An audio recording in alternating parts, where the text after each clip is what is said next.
ಹೆಜ್ಜೆ ಮೇಲೊಂದೆಜ್ಜೆಯ ನಿಕ್ಕುತ್ತ ಗೆಜ್ಜೆಯ ಕಾಲಿನ ನಾದವ ತೋರುದ ಸಜ್ಜನ ಸಾಧು ಪೂಜೆಯ ವೇಳೆಗೆ ಮಜ್ಜಿಗೆಯೊಳಗಿನ ಬೆಣ್ಣೆಯಂತೆ ಭಾಗ್ಯದ ಲಕ್ಷ್ಮೀ ಬಾರಮ್ಮ.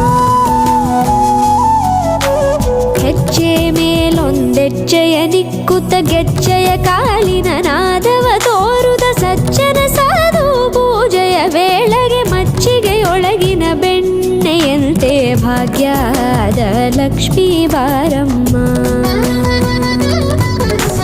ಕನಕವೃಷ್ಟಿ ಕರೆಯುತ್ತ ಬಾರೆ ಮನಕೆ ಮಾನವ ಸಿದ್ಧಿಯ ತೋರೆ ದಿನಕರ ಕೋಟಿ ತೇಜದಿ ಹೊಳೆಯುವ ಜನಕರಾಯನ ಕುಮಾರಿ ಬೇಗ ಭಾಗ್ಯದ ಲಕ್ಷ್ಮೀ ಬಾರಮ್ಮ.